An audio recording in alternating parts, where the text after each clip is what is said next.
Welcome back to our weekly walkthrough, where we bring the above, below, and talk about the transits you should know. So this is our week of March 23rd on through the 29th of 2026. And it's slightly less eventful than recent weeks, so yay. We still don't have the best vibes. It's a little frayed edges. Our card of the week is the Two of Swords. This is the rock and the hard place. This is, oh joy, I have two bad options, but which one am I going to commit to? And that's really the question. With the Two of Swords, we want to take the time to slow down and contemplate the options, knowing that neither of the ones available are what we really want. But that's what we've got, and so we have to go forward with something. Which way is it going to be? On Monday, we get the Four of Keys reversed. And this is interesting because at 12:01 a.m., so for some of you, this is still Sunday, we have the Mercury North Node conjunction. And then a couple hours later, the moon jumps into Gemini and ends up in a conversation with Neptune, the Sun, Saturn, and Pluto. And then later in the day, hits the bendings of the nodes right before 5 p.m. Mountain Time, which is when the moon squares the nodes and is very confused, and doubly so when it ends up squaring Mercury. So this feels like a day when there are a lot of doors, a lot of pathways, a lot of options, but not much in the way of clarity. This feels like the body buzzing. Like there is kind of a frenetic energy. Everything is moving. Everything seems like a lot of overstimulation. And I want you to be careful commuting because that busy mind doesn't make for the best drivers. When we move into Tuesday, the Gemini moon is going to square Mars in Pisces. And then we'll have a sextile with Venus in Aries. And that's the Mars vibe and the friction there, potential stub toe kind of energy. That's in the morning, 7:06 a.m. And then at 4:37 p.m. is when we hit the sextile to Venus, as well as Chiron, and things start to even out a little bit. We have our busy bee, Three of Bees energy for Monday, or for Tuesday. Can you tell that I'm wearing the North Node Mercury conjunction very well right now? I can't wait for Mercury to be out of Pisces. I really can't. But Tuesday is collaboration. It's the little actions that yield big results when you do them with others. It's synergizing. It's just, okay, what do we need to do and who's going to do it? And everybody does it at the same time instead of waiting for somebody to lead. Like, a lot can get done when you actually try and when you take initiative and do it independently. So it's kind of like solo working together. Wednesday, we get at 2:55 a.m. Mountain Time, the exalted Aries Sun conjunct the fallen Aries Saturn. Now, the Sun has more juice here, but still doesn't love the restriction of Saturn. This feels like control over sovereignty. This feels like things being too hasty, but it can also be leaders who are misbehaving called the task, particularly given we have justice that day. So not to get everyone's hopes up, but maybe we might see some moves, we might see some accountability come down pretty hard for things. The sun is where we looked for leaders, especially in Aries. And there is that sense of sovereignty being challenged right now.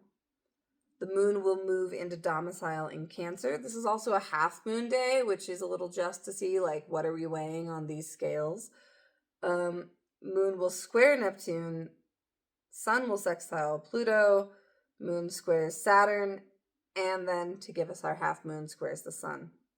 We'll also, later in the evening, get a trine to the North Node and a trine to Mercury.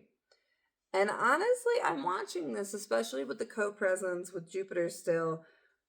And I'm really curious what's going to come Wednesday. What sort of consequences for the Mercury retrograde and the decisions made then are going to pop up. Because remember, now we're in the post shadow. This is the wrap up. It's like, okay, we did all this stuff. What is the result? Who is going to pay this bill? And we jump into Thursday. And speaking of Jupiter, we get the Moon-Jupiter conjunction and a Moon-Mars trine, as well as the Venus-Chiron conjunction. And this is, our bodies have been carrying a lot. So anytime the moon is in good dignity, I really want you to prioritize physical care, because with the adrenal nature of this week, it just feels very frantic. And the Nine of Swords reversed here is this reminder that a lot of the nervous system energy that's been rattling around is old. It's getting reactivated by new stuff. But the old energy being stuck in the system means we don't really have the space or capacity to tolerate anything new. And that's high octane stress on the system. So on Thursday, what would it take for you to really set aside deep care time? Not triage time, not if I have a second, I'll do this. And, of course, we do what we can. 5 minutes here and there does make a difference. But I don't know. I'm talking to you Sunday night. Maybe you can whip something together Thursday. Give yourself at least an hour of real care.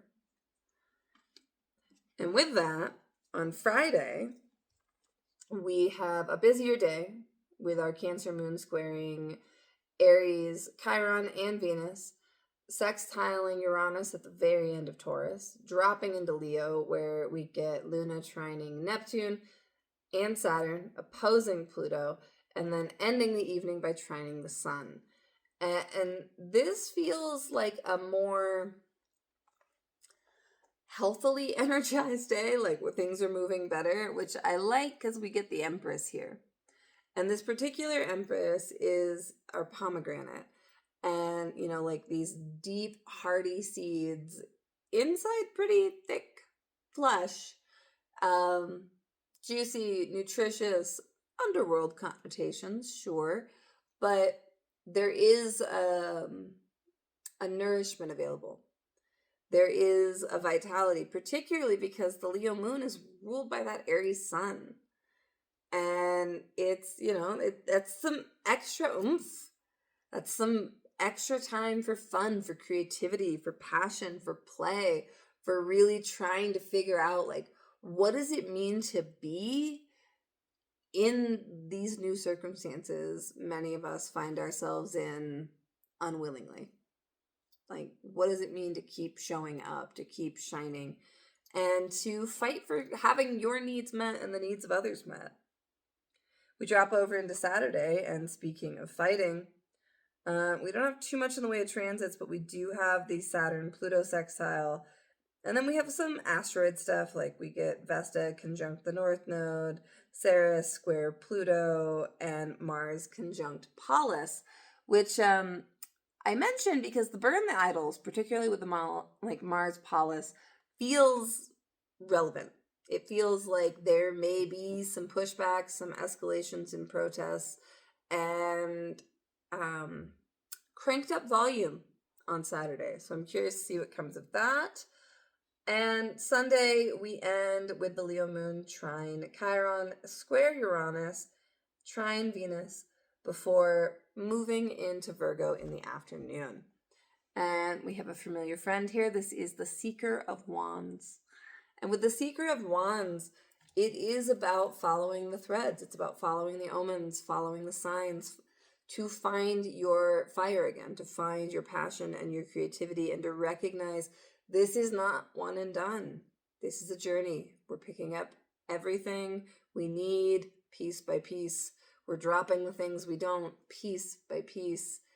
And it requires the initiative to take those actions. It requires a willingness to follow through. And it requires packing a bag that has the stuff you need in it. So think about that journey as we move into the week and out of it. And let me know what you think in the comments. Happy week.